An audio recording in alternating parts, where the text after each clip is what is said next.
43వ division Congress party president గారు మనతోనే ఉన్నారు. అలాగే మాజీ ఎంపీటీసీ అని కూడా చెప్పుకోవచ్చు.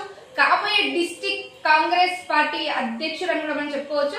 సో వారు ఎలాంటి డెవలప్మెంట్స్ మాజీగా ఉన్నప్పుడు ఎలాంటి డెవలప్మెంట్స్ చేశారో, ఇప్పుడు రాబోయే తరానికి ఇప్పుడు ముందుండి కాంగ్రెస్ పార్టీని ఎలా నడిపించబోతున్నారో వారి మాట్లాడి తెలుసుకున్న ప్రయత్నం చేద్దాం. సార్ పేరు వచ్చేసి చింతా ప్రకాష్ గారు. నమస్తే సార్, బాగున్నారా? అమ్మా నమస్తే, బాగున్నామమ్మా. మేము గత 30 సంవత్సరాల నుంచి, నా పేరు చింతా ప్రకాష్, గత 30 సంవత్సరాల నుంచి నేను కాంగ్రెస్ పార్టీలో కొనసాగుతున్నాను.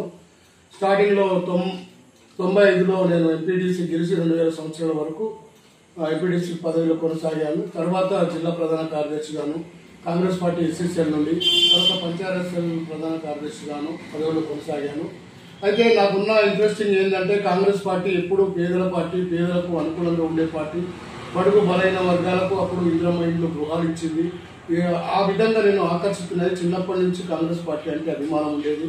నాయకులతోటి గత నాయకులు కల్వల నవనీతరావు కానీ, పివి రంగారావు కానీ, మన జిల్లా అధ్యక్షులు కొనసాగిన గండ్ర వెంకటరమణారెడ్డి కానీ, దుగ్గ్యాల శ్రీనివాసరెడ్డి కానీ, తర్వాత నవనీతరావు కానీ, ఇలా పెద్ద పెద్ద నాయకుల సమక్షంలో నేను వాళ్ళ పార్టీ పరంగా పనిచేశాను.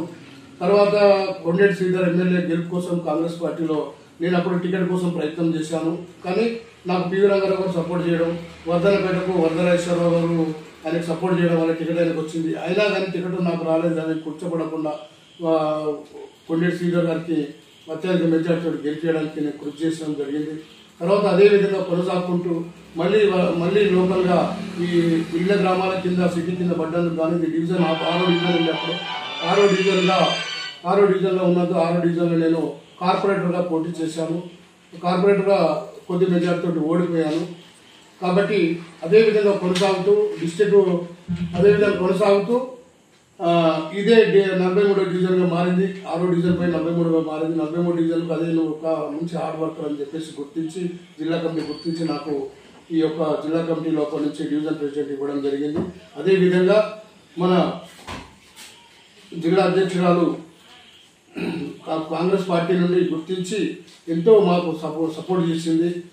అదేవిధంగా మన ఈ ప్రజెంట్ ఎన్నికల్లో మన కేఆర్ నాగరాజు గారిని కూడా ఎలక్షన్లో నిలబెట్టినప్పుడు మేము ప్రతి ఊరు తిరిగి, ప్రతి పల్లె తిరిగి, ప్రతి వాడ తిరిగి అందరినీ బతిలాడి బ్రామాడి అప్పుడు ఎలక్షన్లో కేసులు పడ్డా కానీ కేసులతో కూడా పోరాటం చేసి ఎమ్మెల్యే గారిని అత్యధిక మెజార్టీలో గెలిపించుకొని మేము ఎంతో పార్టీ కోసము పనిచేసేవాళ్ళు కావాలి, పార్టీని విస్మరించి పనిచేసేవాళ్ళు మాకు వద్దని, పార్టీ లోపల చదువుకున్న వాళ్ళు మేధావి వర్గాలు ఉంటే ప్రజలకు మేలు జరుగుతుందనే భావనతోటే కేఆర్ నాగరాజు గారికి సపోర్ట్ చేసి అత్యధిక మెజార్టీతో గెలిపించుకోవడం జరిగింది.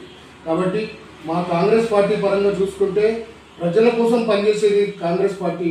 ఇవాళ కాంగ్రెస్ పార్టీని కోరుకున్న ప్రజలందరూ కాంగ్రెస్ పార్టీ కోరుకున్న విధంగానే ఇవాళ ప్రతి యువకునికి రేషన్ కార్డు నూతనంగా ఇవ్వడం జరుగుతుంది. అది ఎంతో మేలైన అంశంగా మనం పరిగణించుకోవచ్చు.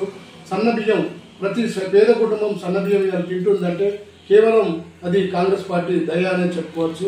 ఇలా ఎన్నో మంచి పథకాలు, ప్రజలకు యువతరానికి ఉపయోగపడే మంచి పథకాలు, ఎన్నో ఉద్యోగాలు కూడా ఈరోజు ప్రభుత్వం ఏర్పాటు చేయడం జరిగింది. సొంత స్థలంలో ఇల్లు కట్టుకునే పథకం కేవలం కాంగ్రెస్ పార్టీ అప్పుడే సాధించింది, ఇప్పుడు కూడా సాధిస్తుంది. ఇది పేద ప్రజల పాలిట నిజంగా కాంగ్రెస్ పార్టీ ఒక వరమాన్ని చెప్పుకోవచ్చు. కాబట్టి ఇటువంటి పార్టీలో పనిచేసినందుకు మేము గర్వపడతాము. రేపటి రోజు కాంగ్రెస్ పార్టీ తీసుకునే నిర్ణయాలకు జిల్లా అధ్యక్షుడిగా, టీపీసీసీ అధ్యక్షులు ఆదేశాలను మేము పాటిస్తూ ఎమ్మెల్యేల గారి మాకు వరంగల్ జిల్లా కింద వరంగల్, నర్సంపేట, వర్ధన్నపేట ఈ 3 నియోజకవర్గాలు వస్తాయి. ఈ నియోజకవర్గాలలో ఉన్న ఎమ్మెల్యేలను సూచనలు తీసుకొని వాళ్ళకు అనుకూలంగా మేము పనిచేస్తాము. పార్టీ ప్రజల ఆకాంక్ష మేరకు పనిచేస్తాము. ప్రజల సమస్యలు ఉంటే వాటిని స్పందిస్తాము. తప్పకుండా కాంగ్రెస్ పార్టీ పేదల పార్టీ, పెన్నిధి పార్టీగా భావిస్తాము. తప్పకుండా జిల్లా పార్టీ తరఫున నేను నిలబడుతున్న సందర్భంలో నన్ను సూచించి వర్ధనపేట, నర్సంపేట, వరంగల్ జిల్లా ప్రముఖ ముఖ్య నాయకులు, మండల అధ్యక్షులు, డివిజన్ అధ్యక్షులు, గ్రామశాఖ అధ్యక్షులు నన్ను సూచించినట్లయితే మీ మేలు మర్చిపోకుండా మిమ్మల్ని అందరినీ దగ్గర తీసుకొని అన్ని విధాలుగా మీకు అండదండగా ఉండి నేను పార్టీ అభిమానం మీద గత 30 సంవత్సరాల నుంచి పార్టీని విడిచిపెట్టకుండా పనిచేస్తున్నందుకు కానీ దయచేసి నన్ను గుర్తించండి. గత 30 ఏళ్ల బట్టి వెల్మాలు రెడ్డిలే వరంగల్ జిల్లాను ఏలిరు. ఈసారి తప్పకుండా ఎస్సీ బీసీలకైనా ఎస్టీలకైనా అవకాశాలు ఇవ్వండి.